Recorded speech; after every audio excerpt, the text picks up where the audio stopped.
வணக்கம்ப்பா. இந்த சர்க்கரை நோய் பிரச்சனை உள்ளவங்க என்ன செய்யலாம், காலையில இந்த 11 மணிக்கெல்லாம் சாப்பிட ஆரம்பிச்சிடணும்ப்பா. 11 மணிக்கு சாப்பிட்டா போதும். இடையிலலாம் சாப்பிட வேணாம்.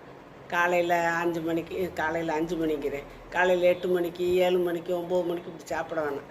உங்கள் வேலையெல்லாம் முடிச்சுட்டு பதறாம 11 மணிக்கு சாப்பிடுங்க. நல்லா சாப்பிடுங்க. என்னென்ன சாப்பிடணுமோ காய்கறி, பருப்பு, பயிறு வகைகள் உங்களுக்கு சாப்பிட வேண்டியதெல்லாம் சாப்பிட்டுக்கோங்க. சாப்பிட்டுட்டு அப்புறம் அதுக்கு அங்கிட்டு நீங்கள் டீ காப்பி குடிக்கக்கூடாது.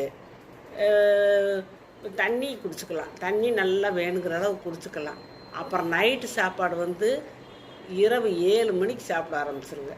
சாப்பிட்டுட்டு இரவு 7 மணிக்குனாலும் ஃபுல்லாக சாப்பிட்றாதீங்க. நம்ம இந்நேரம் வரைக்கும் சாப்பிடலன்னு ஃபுல்லாக சாப்பிடாம முக்கால் வயிறு சாப்பிடுங்க. சாப்பிட்டுட்டு இந்த இடையில பசிச்சா நம்ம என்ன பண்ணுறது அப்படிங்கும்போது சாயந்தரம் ஒரு காப்பி டீ குடிச்சுக்கோங்க.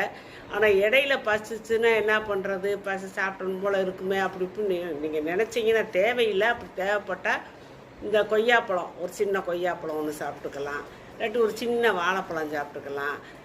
இடையில பசிச்சா அதுக்காக அவ்வளவு சாப்பிட சொல்லலை, ஏதாவது ஒன்று சாப்பிட்டுக்கோங்க. இடையில வெள்ளரிக்காய் இருக்கு இல்லையா, அதை வெட்டி சாப்பிட்டுக்கலாம். இப்படி ஏதாவது 1, 2 சாப்பிட்டுட்டு பேசாமல் வெறுவயிறாகவே போட்டுக்கிட்டுருங்க. அப்போ உங்களுக்கு இந்த சர்க்கரை ரத்தத்தில் ரொம்ப ஏறாது.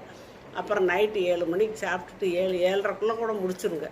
முடிச்சுட்டு ஒரு 2, 3 மணி நேரம் வயிறு சும்மா கிடக்கட்டும், செரிமானம் ஆகட்டும். அப்புறமேல் படுத்துட்டிங்கன்னா உங்களுக்கு 7, 7:30 சாப்பிட்றது காலையில் 11 மணிக்கு சாப்பிட்றப்ப உங்களுக்கு 16 மணி நேரம் இடைவெளி கிடைக்குது. உங்களுக்கு அது உபவாசம்னு சொல்லுவாங்க. அது பட்னி கிடந்த மாதிரி தான். அவ்வளோ நேரம் வயிற்ற காய போட்டிங்கன்னா உங்களுக்கு இந்த கல்லீரலில் இருக்க கொழுப்பு, சர்க்கரை எல்லாமே வெளியேறிடும். அப்போ டெய்லி அப்படி செய்யும்போது நம்மளுக்கு சர்க்கரை நோய் கண்டிப்பாக குறையும். உடம்பு ஆரோக்கியமாக இருக்கும்.